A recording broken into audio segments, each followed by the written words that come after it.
Folks, welcome back to the iHealth channel, iHealth Radio, with your host, Hurricane H. New day, new show, a topic we all need, a topic that there's not enough discussions, no matter how we discuss it. And, we just need it more and more and more in our lives because we carry difficult, our days, our times today are just too busy and expectation is high. And so I have a question, and that is, do you ever wonder how to live in the present moment and live your best life, especially in times of high anxiety? And especially because we have expectations of performance from you. Well, if you have that question in your mind, well, I have someone today that's going to guide us through this because this is what he does. I have with me guest Peter Economu, and he is a PhD assistant professor of the Department of Applied Psychology and the director of Behavioral Health and Wellness for Rutgers University Athletics. uh, Dr. Economu, welcome to the show. Great to be here, Hurricane. It's going to be a good conversation. And please, Dr. Pete will be a lot easier. You won't stumble on it. The name is difficult. It's all good. All right, no, I'll take that. I'll take that. Well, Dr. Pete, thank you so much. And one thing I didn't mention is that you also have your own podcast, so on air with Dr. Pete, Dr. Economo, or Dr. Peter, right? Dr. Pete. See, I keep it simple. I like that. So, hey, listen, folks. Of course, you do want to check that because I'm sure there's plenty of stuff we're gonna cover an hour here, but you can take a lot more with him on his show as well. So, welcome to the show, man. He's happy to be here. It's gonna be awesome. Let's go. Well, so that question, right? I mean, life is crazy these days. I don't know if it was always crazy in the past. In history, obviously, people had to hunt to do things. I'm talking way back, but today we just have a lot of expectation placed upon us for anything. Yeah. People they want you to behave a certain way and talk a certain way, and that's a pretty powerful hit that we all get as humans, and especially on my the mental state and the psyche. But before we go into all this stuff, if you don't mind, doctor, if you can just share with us a little bit how you got into this whole world. This is a pretty interesting world that you're in, and you and I, we just had that brief discussion about like, how do you even, you were joking about like, I get paid to listen to people. Yeah, so let's talk about that. We'll get you into it, and then we can go into the actual question that's on stage right now. Awesome. Yeah. I grew up in a family of athletes. And so I was always around high performance. Both my older brothers played baseball at high levels. And then I kind of was always looking for my own thing. And then I actually started swimming, and I swam at the highest levels and, had a relatively successful career. And as far as psychology goes, I don't know, I was actually like living my life, and, it was good. And I was considering going back to grad school, and all of a sudden a friend of mine who's very influential just said, "Hey, why don't you consider getting a degree in psychology while you're here in the United States? Because you can use it." And I was like, "All right, cool." And that's what I did. And at that time I was like doing the, acting and modeling in New York. And so with that always comes a little bit of bartending or, something in the hospitality field. And it was fun. And then went and got my grad degree. And through that, I just gravitated towards high performers. It was just somebody that I was very comfortable with. And now really in the last like decade, it's kind of blown up, as far as the normalization of these conversations around mental health, especially within the world of sports. Well, thank you. Well, that's the thing. That word is very diverse, right? There's so much stuff going on, and you're in the limelight. You as an athlete, right? You always have to perform 200%, 1,000%. From the moment you join a team, for example, to all the exhibitions that you have and the tournaments and whatever it is. We got Super Bowl coming up, so yep. I can just imagine the pressure that these guys are on right now. And the pressure they've been on. Now you chose psychology, as a means to assist, with these folks. And again, you being, as you said, modeling and all the stuff, you've been exposed to some of that pressure. And by the way, I think everybody has been exposed to that. Like, that's what I said. Our society today is just like, no matter what, I don't care what you do for a job, someone is going to be all over you. Yeah. Well, especially in the Northeast. I always say it's the culture and the geography of what's next.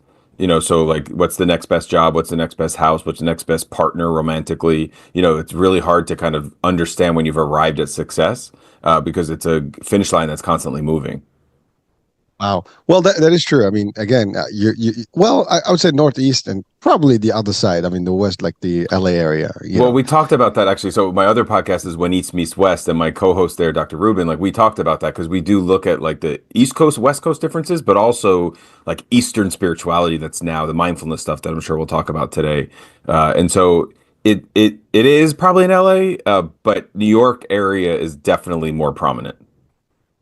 New York is a hub. I mean, it's crazy. Right. It's. I mean, listen. I mean, there's that saying: if you can make it in New York, you can make it anywhere, right? That's right. And there's a reason. And believe it or not, there's a joke. I mean, people ask me about where did I get my hurricane age. It's really because of that New York attitude. Because I went in Pennsylvania and the Yeah. pace was too slow, and I Yeah. was like, I was coming out like the hurricane, and so Yeah. that's kind of how I got that whole little alias, I And love so, it. but you're right. It is a different pace. I mean, you Yeah. have to be. It's like it's a moving train, and you just gotta hop on and you got to maintain. It's like unbelievably, fast, and it takes a toll on people, and not everybody can take that pace, Yeah. especially if you're not used to it. And now, certainly, people have a choice. You can get an easier flow, right? Yeah. Or you can get a faster flow. Now, a faster flow, there's more opportunities, as you said. There's what's next, and you can move left, right, and you can do a lot of things, and so that also creates a lot of opportunity. But with that, there's stress, Yeah. anxiety, there's depression that can also happen if you don't want to achieve certain things.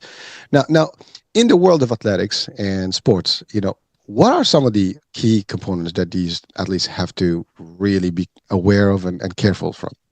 Well, I like that you preface that with like stress, anxiety, depression, because that's exactly why I went for a mental health degree. And that's exactly why when I'm mentoring students or developing programs, academic programs, it's important that we're looking at the mental health because that's what performance is, in my opinion. There is a school of thought in the world of sport performance where you can just do performance, things like visualization, routines, I just don't understand that because there's always something more complicated in people's lives. I don't know, and this is where like my Eastern Zen practice comes in. Everybody suffers, and so I don't know how anybody at any limelight, at any level of performance is going to negate anything around their mental health to then think that they're just going to work on performance. It has to be holistic and comprehensive. And to me, that's where mental health and the performance are beautifully married. Well, is there a special attribute or characteristic that separates, the athletes from the rest, that makes them who they are, that they have some tolerance and some resistance or resilience rather, in their world? Or it just that's something that they acquire by training and by determination? How does that all work? Well, you use the right word, resilience. I mean, I think that that is not a one size fits all, and what makes some you resilient is different for me, and so on. Yeah, performance is performance. And so whether you're like a really white collar CEO or like engineer, who might not understand sport or even exercise for that matter, you still know what it takes. And, you have some kind of, nobody that's super successful is working 9 to 5. Yeah, Like that's true. that's right. Like that's another thing. So when people are kind of punching in, punching out, it's, obviously when people arrive, because even those that have arrived, and I always like to joke and say like fly private, if you're flying private, you're not working 9 to 5, you're constantly on, there's some sort of thing that you have to attend to. And so that's probably the difference, I'd say the only difference between like business and sport is that in sport, everyone's kind of like that, especially like in the top like 5 to 10%. Everyone's kind of doing the same thing. They're grinding. There's no like, days off sort of don't exist anymore. Now, insert Dr. Pete, and I'm trying to help them find a day off and understand that balance is important because you have to be moderate in how you approach this. You have to have other things going on in your life than just your sport or than, just your work. You have to have balance. Well, so let's talk about that, the balance itself. I mean, how do you manage that? Because, it's not you. I mean, as you said, success. I mean, well, first of all, someone can debate the 9 to 5 says, well, because that's a whole definition, right? What's Right. success, right? And Oh, someone totally. can someone say, well, I'm successful the way I see it. That's what I want, and that's okay Right. because that's the way the route Amen. they but for someone that actually aspires to more, and you're right. I mean, there is no 9 to 5. It's 24/7. Right. You're always on call. And yes, I mean it comes with a price, and It luxury, does. but you have to sacrifice something. There's no free ride, right? So Right. yeah, that's just a fact. But so in that world, of that expectation, Hmm. what can someone do to balance life? I mean, certainly, there is. I mean, because here's the thing: we hear stories about drugs, about Sure. things that they fill with so they can continue going at that rate. Yeah. And what is the mental toll that actually happens to them when they actually get really into that pressure? Yeah, it's a significant mental tool. I mean, so two questions there. So I'll answer one in terms of substance use. I love that you brought that up because that is something we see often. And, historically, you and I are probably similar ages. And so, like, that some of these rock stars that we maybe grew up with who are no longer with us is because of the substance use. And it did take that substance to, A, keep going, but B, sometimes to deal with, say, performance anxiety. I was talking to some colleagues last night. We were out for dinner, and we said like the one my one friend's wife used to sing, and but one time like the band messed up, and it really kind of affected her, and so she never did it again. And it was like, well, that's not uncommon, and that's why a lot of these kind of performers use substances to even get on stage or to kind of keep going. And so, again, that's one piece of it. In terms of balance, I would say what we use, especially from the approach, holistic wellness approach I take, is value-based living. And so, values. I like to conceptualize them as a bunch of different buckets, and so buckets like environment, recreation, socializing, romance, finance. How do you kind of stay holistically grounded? And sometimes buckets overflow, and sometimes they're empty, and so you have to like look at trying to maintain balance within those buckets, and that's what will kind of bring some peace and equanimity. What, but that takes also support, right? It's not a one thing. I mean, it's not yourself. I mean, as an athlete, you do have other people, as you said. So whoever you're affecting your life, your entourage, your family, you Yeah, know, that needs to also kind of match your flow. Because if not, you're gonna have almost you can deviate from maybe the goals. yeah, How do you kind of navigate through that with athletes, and kind of help them kind of balance that as well? Maybe they have to make a different choice of friends. I don't know. I mean, yeah, because we see a lot of that. You join the wrong crew and you have problems, right? Or you yeah, make it the news, right? we, yeah. so how does that work in terms of the guidance and the I guess the coaching to that level?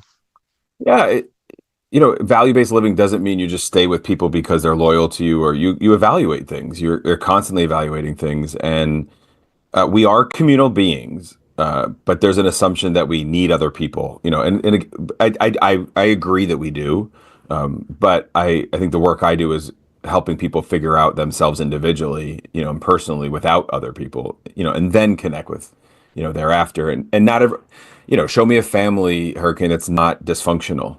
Like that's not a judgment. It's just what it is. Like there's always dysfunction in any person's family. And so, and if you're watching Netflix quarterback series or Aaron Rodgers series, you sort of see that at a high level where, he's estranged from his family, and talks about that on that series. So it's not uncommon. And so you may have to kind of develop additional or other unique kind of supports, and it doesn't have to look like a one size fits all. So it might not be like, family, for example. I think there's ways that you could build support without, even in dysfunction, you can kind of build support. But that's a good point. Thank you. Now, on that first question I started with, like the idea of living the moment. I mean, we are literally living one moment at a time.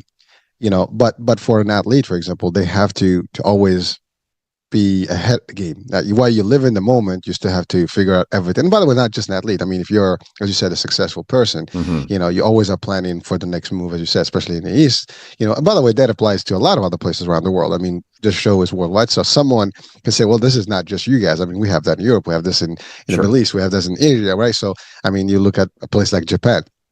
Yeah.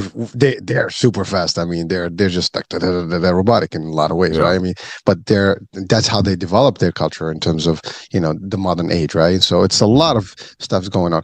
But so how does someone really just kind of live in the present while they are also working towards the next move?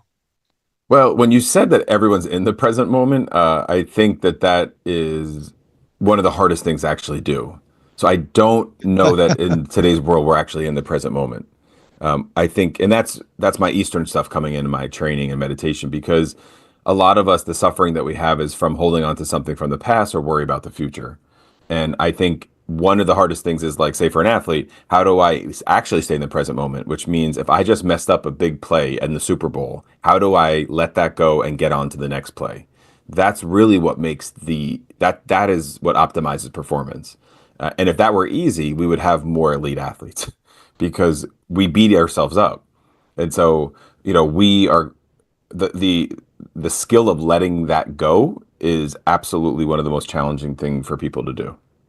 So can we maybe extract the idea of failure in there? Like, because I mean, that's a big one, right? So Yeah. fear of failure is probably the worst of, and anyone out there has that at any level.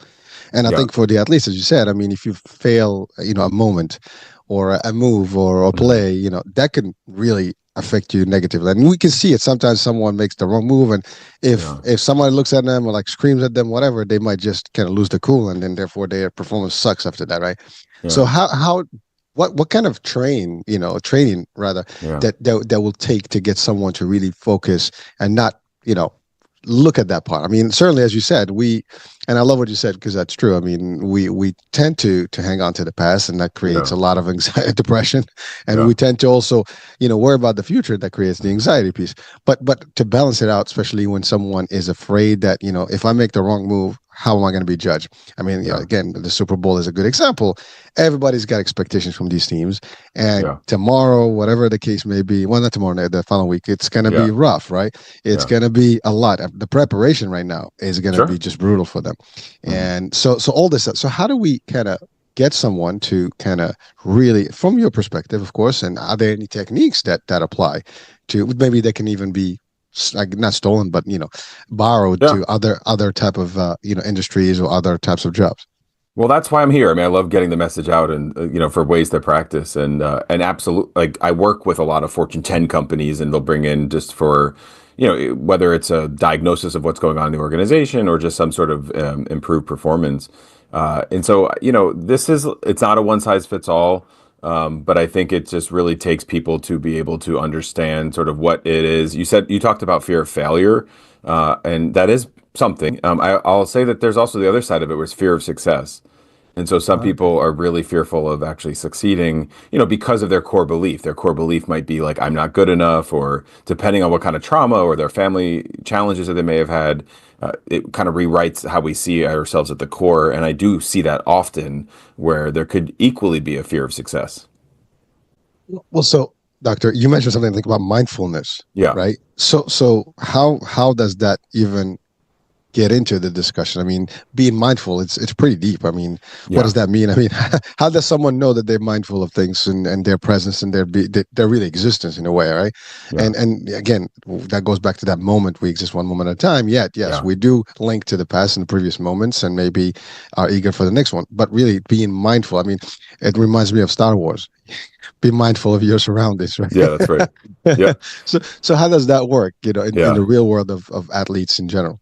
Yeah, it's a word that definitely has gotten, used. When I was first doing this about 15 years ago clinically, people didn't know what it was, and they would kind of look at me funny when I would like meditate with them or ground our feet or do some sort of practices in session. Today, everyone's heard the word mindfulness.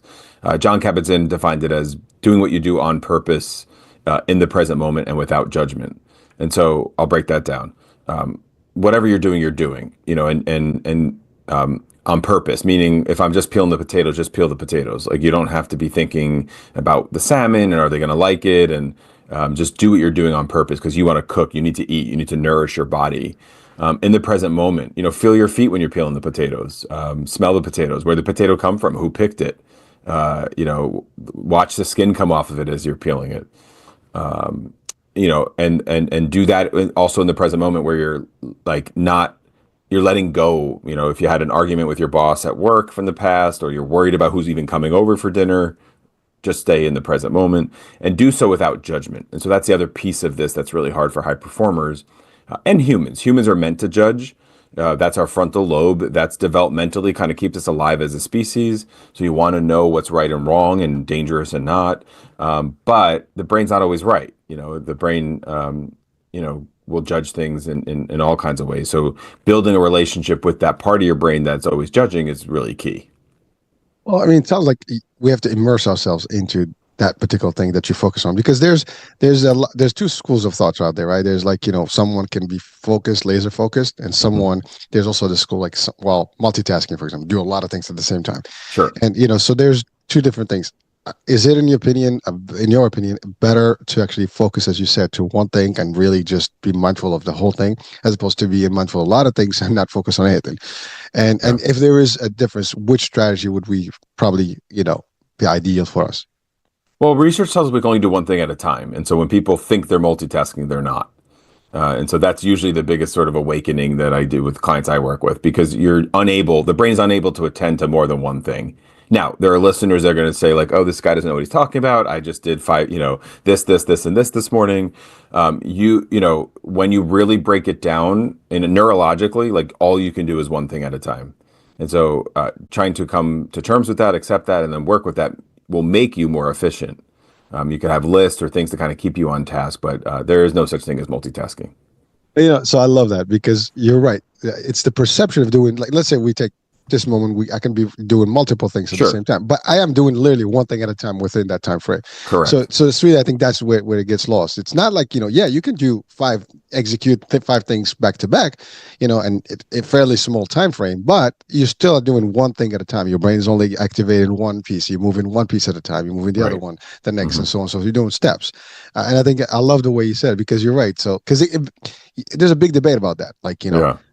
is it even worth it? Like, and some people's like, oh, I can multitask. What's the benefit of Yeah. multitasking? It does get you distracted, if anything. And Yeah. if you're not organized, you mess it up, right? Yeah. But at the end of the day, as you said, neurologically speaking, it's one synapse at a time firing, That's right. to the next move and so on and so forth. So I like that. It just, you're about awareness, and really, Yes. I think that's a big thing about us as humans. Are we mentally aware? Right. Because we're born, we're raised, we're the circumstances, there's events, there's things, we get bombarded with a lot of information, but are we really aware mentally and how that impacts us? That's a Right. big question. How do we exercise that awareness? Yeah, I mean, it's just like you would exercise your bicep. That's the way you think about it. You have to have some exercise for it. So you have to do 3 sets of 15 reps, let's say, if you're at the gym. What are the reps of the brain? That's what you got to create.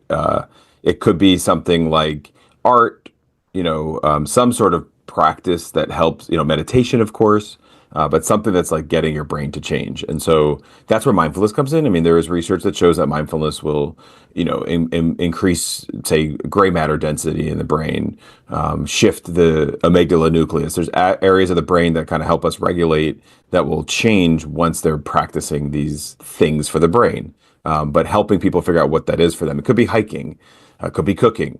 There's lots of things that you could do that are do it with intention, without judgment, and in the present moment.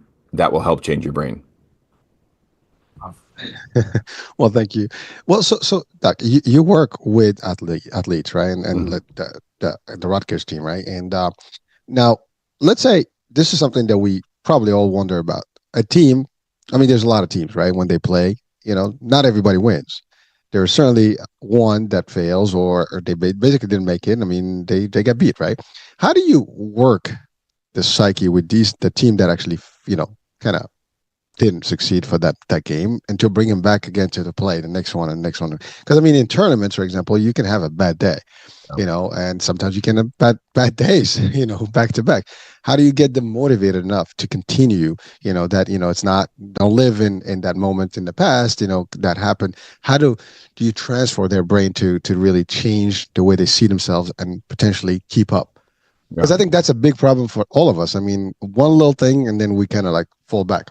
yeah. Yeah, and there's no falling back in athletics, especially if you're in a tournament and then you want to go after a big, goal. So how do we do that? Yeah, I mean, so I work with other universities and professional teams as well. So Okay. I think it varies from sport to sport. So if you think about it, baseball, you could have 2 or 3 games in a day, or like a weekend of 6 or 4, 4 to 6 games. So you have you sort of need to let go. Football's once a week. If it's bye week, it's once every 2 weeks. Basketball is like 1 or 2 a week. So there's this uh, variety in how people's brain need to let go. But the commonality there is that everything needs to let go. And how do you do it? I mean, it just varies from team to team, culture to culture, sport to sport. There's different sort of personalities that end up in different sports. And some people are just better at this. Some people, I've had some guys come in or girls, and they're just inherently kind of present.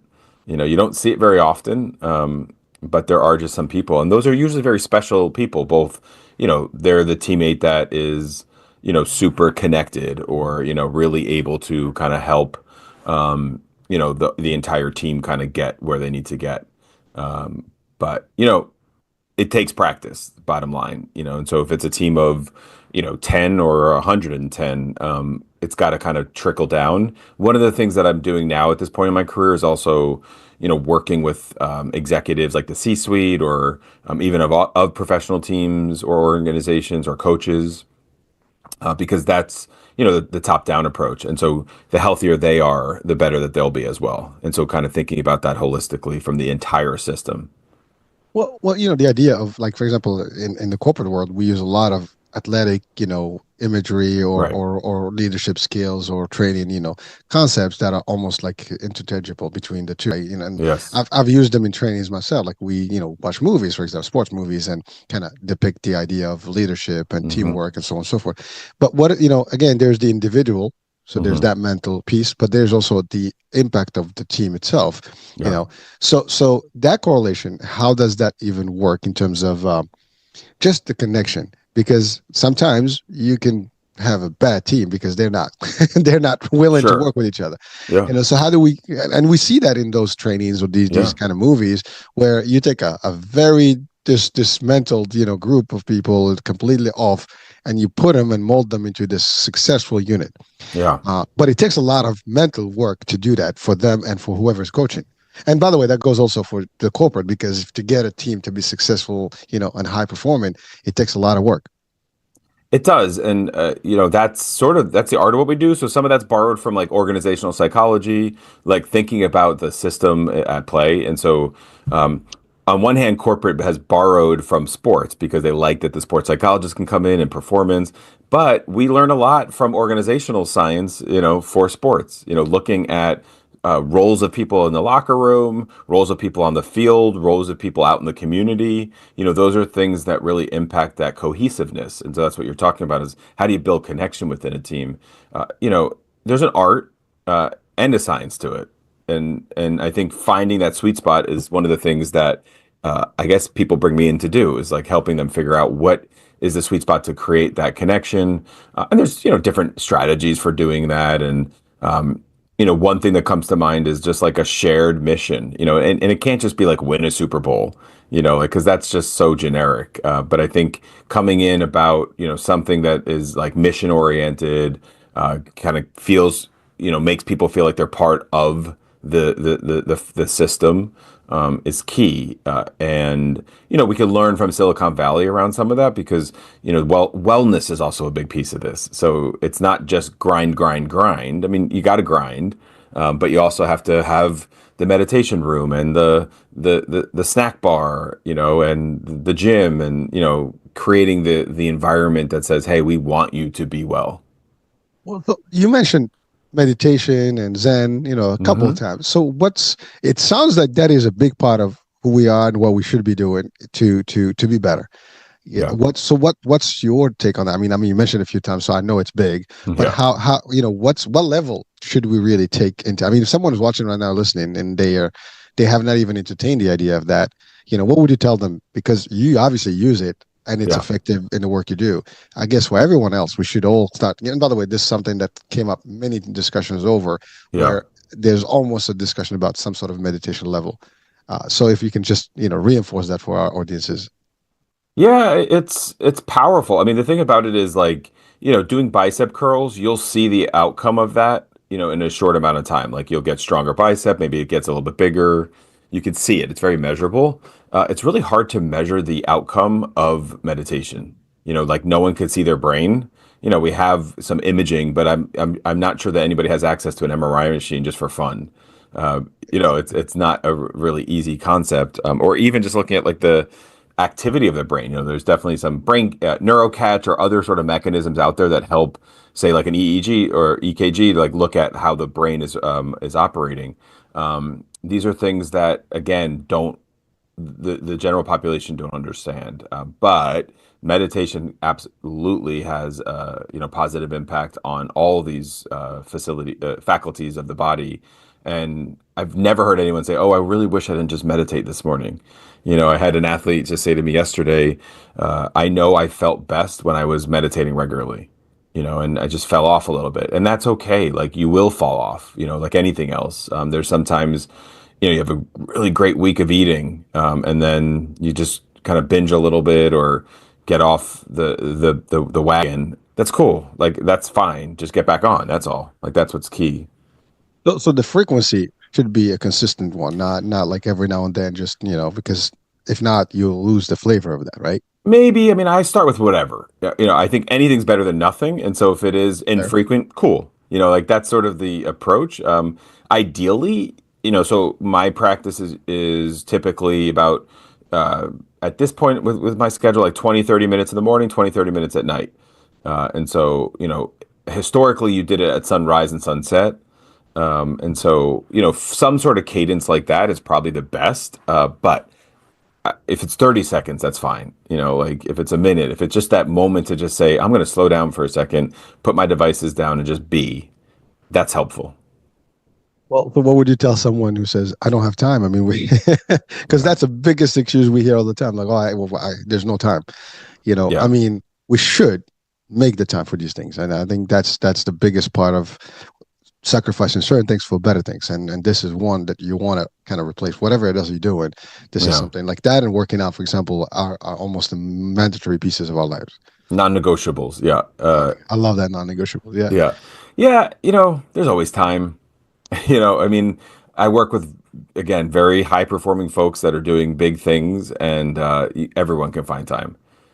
Time is a made up construct from the human existence. So it's what it is. It's whatever you make it. And so you want to have time. How important are you? You'd find time to scroll on Instagram or TikTok or something. So put that down for a minute. That's pretty simple actually, because I look at some of the screen time numbers, and it's really, and so look at your screen time numbers. Like how much time are you spending on your devices? There's your time for meditation. Wow. I mean, when you put it that way, it sounds so simple, and and yet it is simple. I mean, literally, as you said. I mean, we just have to be. Again, it goes back to that awareness. Like once you start being Yeah, aware and know what needs to be done, then maybe. But a lot of people don't have guidance, so they don't have someone to assist them. I think people kind of wing things, right? Uh, yeah, this discussion, for example, can guide someone that may want to do all the good stuff, but they still have no idea how to do it. And I think you've covered quite a few items right now yeah. that just by following some of the advice you kind of shared with us today, that can make a difference. That's So it's a good point. I mean, one of the things about meditation is that it is very effective when it's done in community. And so if you could have some accountability community, if you will, that would help and create some success. That's what people do like the gym or any sort of habit. And then of course, like all my athletes love to like cite some book they read about, well, it takes 7 days to make a habit. That's cute. It might, but if it were that simple, and I didn't mean to say it was simple of just like put your phone down and meditate. I mean, that's hard because the phones were meant to addict us, and they are. They're very addicting, and they were very successful in creating that addiction. And so it will be very hard to put it down, but you will benefit from putting it down.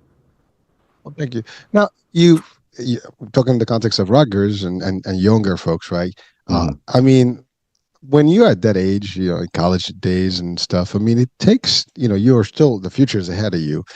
What are some of the tips you would give to people that want to succeed in their life? And maybe they're not in the athletic world, but they Mhm. want to just be better and do certain things and really be prepared mentally for whatever that's going to come to them. Because I think there's also a generational thing. I mean, not all Yeah, generations are equal in terms of how they see things. And sure. we hear the debates between the Z's and the X's and, and all these alphabets, right? And so Mhm. we have different behaviors, right? And so every one of us kind of sees the world differently. I mean, there's a lot of talk about, for example, Generation Z or G's. Gen Z. Gen Z, there you go. Yep. The Gen Zs are having difficulty, for example, at work and stuff because they're not Yeah. focused or they're, and again, I'm not judging, I'm just sharing some of the stuff that I hear. How do we work with them to kind of get them, an idea of what next steps would be and what they should be doing to actually get better and perform and certainly, succeed in life? Yeah. Yeah, I'm going to say the Gen Zs are actually more open to this than we are. And that's kind of why they're judged, because they will put their well-being first, and they will kind of not work, crazy hours. And it'd be curious to see what happens with the Gen Alphas who are emerging. It Yeah. is what I like about, being a college professor and being on that environment is that I always like to say, especially from the psychology perspective, my job is to not have a job. And so if we can gain some of these tools from an earlier age, it's less likely that you're going to have crisis or, mental health struggles when you get older. Sign me up. That really inspires me, and that's the passion that, that fire under me that says like I need to get this out more because this is what's going to help, the next generation. Well, thank you, Doctor. Because there's a big point there. Because you're right. Like they're more flexible. They want to have a better, life balance kind of Yes. concept. And in historically, we were kind of like just laborers in a way. I don't care what level you are, white Yep. collar, blue collar, didn't matter. You were still, kind of high expectation. You got to clock in 8 o'clock, 9 o'clock Hmm. p.m., whatever. And yes, so there is a way to do that now with technology today with the AI, with all, and that's the thing. I think that's the debate. The tools that we have today were not existent then. I mean, you Right. can ask ChatGPT anything you want, and you get stuff. And I'm just giving Chat as Sure. being the Sure. primary one. But there's many AIs right now, right? And we're Yep. just evolving to the next stage, right? So with them, I mean, like for example, the debate about using a calculator versus not using a calculator. It's Yeah. just a simple thing. I mean, they may like, why would I need a calculator? I could just, ask the question and get the answer. Why would I have to think about it? And I think there's adaptation and we have to shift a little bit. So you're Yes. right. There is, at the end of the day, every generation is slowly moving away and the new generation is going to be the future. So, That's right. and it has to be that. So I love what, the way you look at it because see, you have it from, because again, your work is in the mental space, so you can Yeah. see it differently. The average person is not going to see it. That was like, no, because from an employer perspective, right? Yeah. I have a business. I need people to be reliable, accountable. What kind of nonsense is this? Like you don't want to show up or you want to work remotely. And although I have to say, like, we have this argument, well, not argument, but discussion recently about the pandemic really had proven that people can perform remotely. Yes. Before the pandemic, you could possibly, convince anyone that, we can get the job done, even though if I'm not in an office, sitting at a cubicle or a desk, right? Right. Now we can do it, and this has been proven, right? So it's changed the dynamic. So I guess to your point, Gen Z may have a better way of looking at it this way and moving on and adapting better.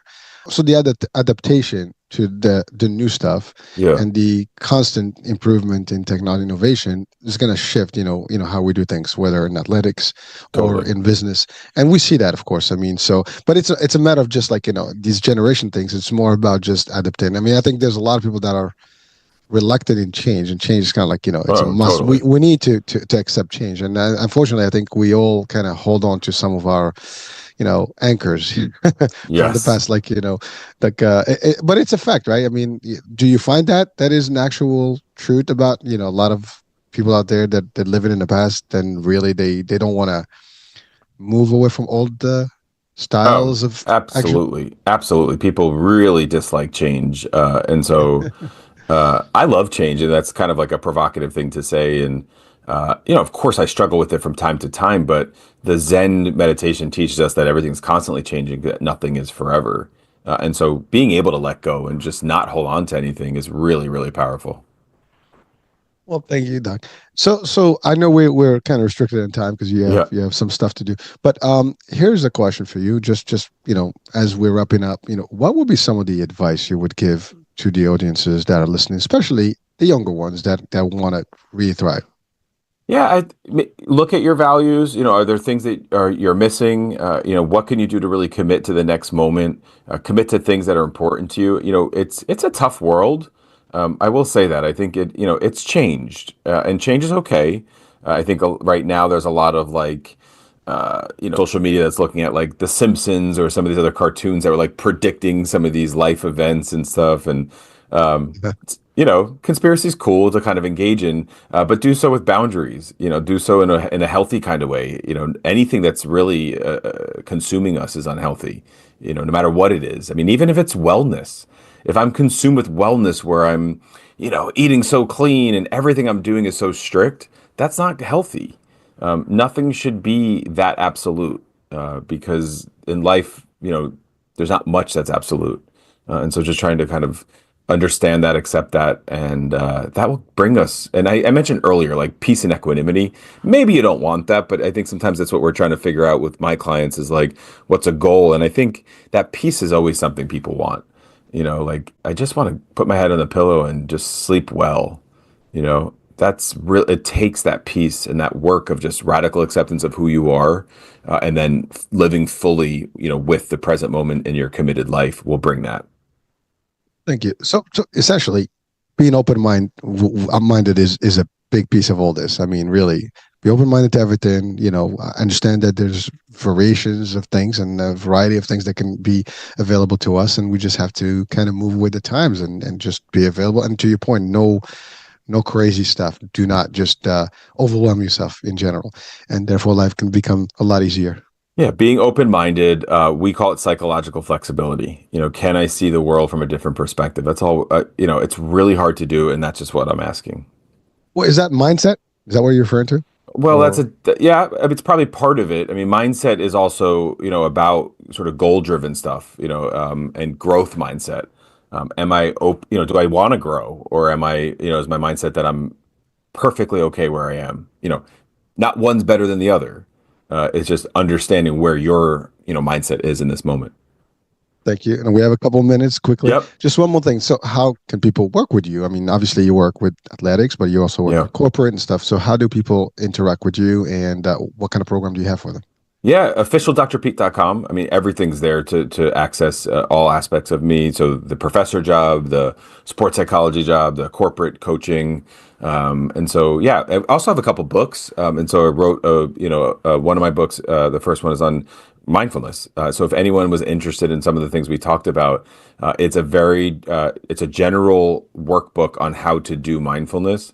It doesn't matter whether you're, working in a bank, cleaning, or trading stocks. It really is for all people. There you have it, folks. Right? We could have spent more time, but I know Doctor has some other engagements, this morning. But certainly we get the best of him, in this particular, time frame. So thank you so much, Doc, for being with us and sharing, some wisdom that can be a really good value for all our listeners around the world. And certainly, folks, do check out his podcast. I'll have all the links, so you can actually just click on that on the description show and be able to connect with him directly. All right, that's about it. Doc, thank you so much for being with us, man. Appreciate it. Thanks, Hurricane. This was great. Keep doing your good work. Thank you, sir. Appreciate it. All right, folks, this is it. We're wrapping up our show for the day. We'll be talking soon. New day, new show, topic. I'm Hurricane H. Bye for now.